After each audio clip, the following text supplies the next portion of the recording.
Salut mes BG galbés, j'ai des lunettes, je me laisse pousser la barbe et la moustache. Qui suis-je? Je suis un homme politique français de 29 ans, je me laisse pousser la barbe et j'ai des lunettes, je suis Jordan Bardella. Ça va barder là mes BG galbés, on va bien faire une petite vidéo sur deux hommes, Jordan Bardella et Lucky Love. Jadis nous connaissions Lucky Luke et maintenant nous connaissons Lucky Love et on va parler de tout ça mes BG galbés. Je suis le philosophe, le prince des ingénuités, le seigneur du humain, le tsar des idées noires, le sénéchal des chalutiers. Voilà, j'ai quelques nouveaux titres de noblesse. Écoutez, c'est Brigitte Macron qui me les donne, va savoir pourquoi. C'est monsieur Emmanuel Macron, monsieur notre président, notre chef à tous, le soleil. Générique.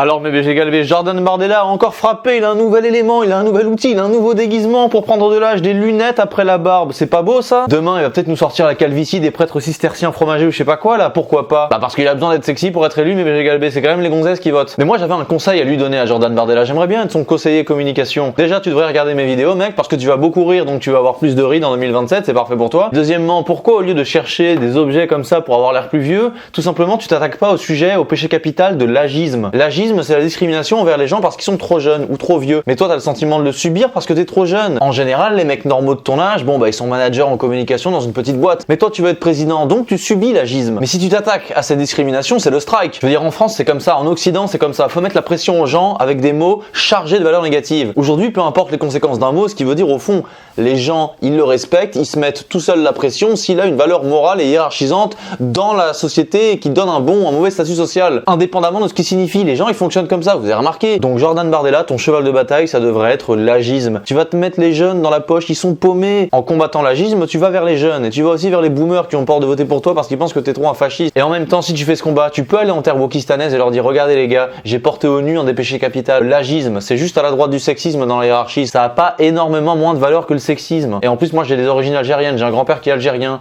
Oh monsieur le grand pontife woke, appelé à voter pour moi en 2027. Tu peux aller voir Rokhaya Diallo, tu peux aller voir Sandrine Rousseau, des woke comme ça, tu leur demandes. Comme t'es un peu charmant et que c'est des meufs, elles vont quand même être un peu sensibles à ça. Et je te dis, il y a des woke qui peuvent parier et appeler à voter pour toi en 2027. Alors ce que je dis, ça paraît complètement ridicule, mais vous savez, les communicants qui sont payés par les hommes politiques pour faire des stratégies comme ça, ils disent des trucs, je pense qu'il y a des trucs plus absurdes que ce que je viens de dire, qui ont déjà été proposés. Hein. Donc Bardella, tu vas leur dire ça et tu leur dis, et vous savez la vieille là dont tout le monde a peur, la fille du diable, je vais pas la mettre, elle aura des problèmes, je vais la mettre en prison, je vais pas la mettre en premier ministre, ni en ministre de l'Intérieur. En ministre de l'Intérieur, de toute façon c'est sûr que non, parce que le ministre de l'Intérieur c'est quand même le premier flic de France. Et pour ça je vais mettre quand même un pote à moi qui joue très bien un calof parce qu'il y aura du ménage à faire. Et le ministre de l'Intérieur il doit savoir viser dans les rues de Paris, mais BG galbés, you know what I mean? Non, Bardella!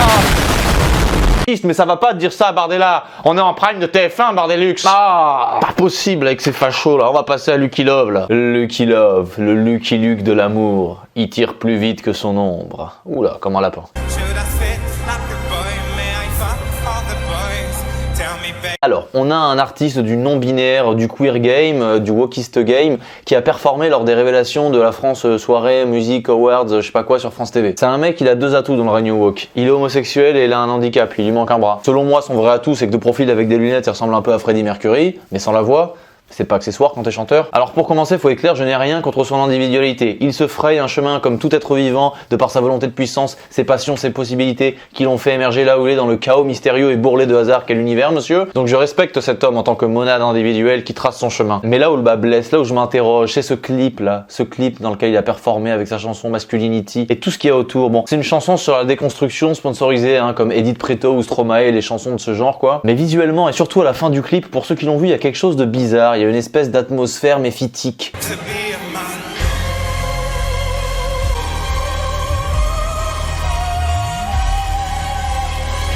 Une emphase funeste, une grandiloquence pompeuse, macabre et sectaire empreinte de religiosité. Ça va même jusqu'à l'obsession, vous savez, avec ces néo-péchés capitaux, sexisme, homophobie, etc., qui sont comme ça mis de manière en surbrillance subliminale pour bien les faire rentrer dans le crâne des gens qui regardent la prestation. Vous voyez, il y a quelque chose d'extrêmement sectaire, hein, de gourou. Voilà, il y a une violence visuelle. Pour moi, c'est de l'agression. Et là, je m'apprête à produire une analyse d'images et de séquences. Vous allez dire que je suis fou, mais pour moi, la fin du clip, elle symbolise parfaitement le règne woke. Donc regardez ce mec, le chanteur.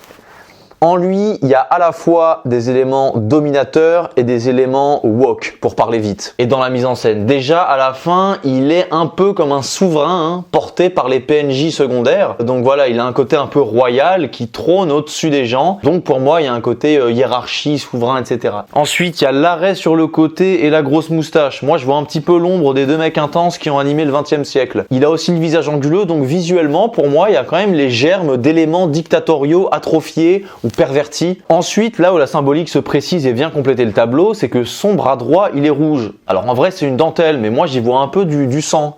De loin, on dirait du sang sur les doigts. Ce qu'on voit de son bras droit, pour moi, ça symbolise l'expression avoir du sang sur les doigts. Donc on voit un homme blanc qui a du sang sur les doigts. Mais la logique woke, elle veut que l'homme blanc s'auto-dévore. Donc symboliquement, et c'est un peu le narratif inconscient, c'est comme si c'était son bras droit qui était venu supprimer son bras gauche. La logique masochiste et auto-vampirique woke, elle est bien illustrée là-dessus. Tu vois, non seulement c'est l'homme blanc qui a du sang sur les doigts, mais ce sang sur les doigts, il va lui servir à se supprimer lui-même. C'est ça. Hein? Donc dans cette séquence et à travers cet homme, je vois un petit peu la superposition de deux éléments. Il y a les linéaments de l'archétype de l'homme blanc, patriarcal, etc. Et dessus, en superposition, la culpabilité, la charge, la punition masochiste woke avec la symbolique de ce bras, comme je l'ai expliqué. Et pendant qu'il est en l'air, il y a les péchés capitaux, tu vois, un peu aléatoires. Alors il y a les classiques, racisme, sexisme, homophobia, mais il y a un petit peu des nouveaux, classisme, abléisme. Bon, abléisme, c'est les gens, ablation, c'est les gens qui sont handicapés, donc c'est par rapport à lui qui fait ça. Sérophobia aussi, c'est les gens séropositifs. Mais voilà, et il y en a plein, il y a no hate, no violence. Mais moi, j'y vois beaucoup de haine et beaucoup de violence. Je pense que la haine et la violence, c'est le moteur de cet événement, de cette mise en scène, de tout ce que dégage cette séquence, de tout ce qu'elle exhale, hein, des miasmes perfides. Il y a quelque chose de vénéneux là-dedans. Moi, je dis que la haine en est l'aspect essentiel de cette séquence. Je vois cet artiste dans sa mise en scène un peu comme un élément de tension des deux pôles dont j'ai parlé, wokisme, domination, et j'ai un peu l'impression à travers cette séquence de voir le spectacle de l'offrande de l'homme blanc sur l'autel de la putréfaction woke. Il est comme ça, là, mis en offrande, avec en clignotant tous les trucs des péchés capitaux, comme si on entrait dans une secte avec des mantras qu'on nous répétait, comme si ça précédait l'arrivée d'un démon. Genre on dirait qu'il y a Baal qui va arriver et qui va lui manger son cœur, tu vois, qui va dire « Homme blanc, t'as commencé à te détruire, et ben moi je vais te finir ». Et je pense que c'est la ligne directrice de tout ce qui est en train de se passer en ce moment, mais c'est le chant du cygne, parce que c'est en train de changer. Ça va pas changer exactement comme ce que les gens attendent, etc.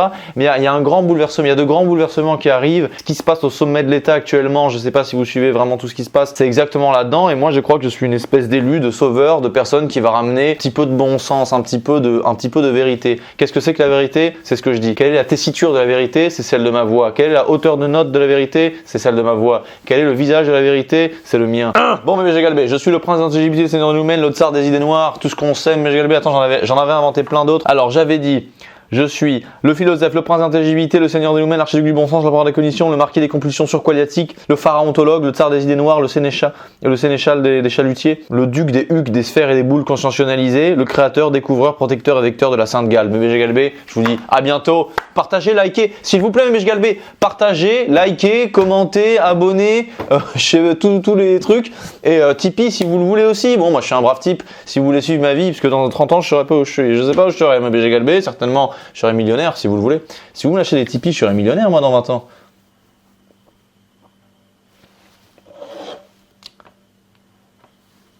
La Méditerranée.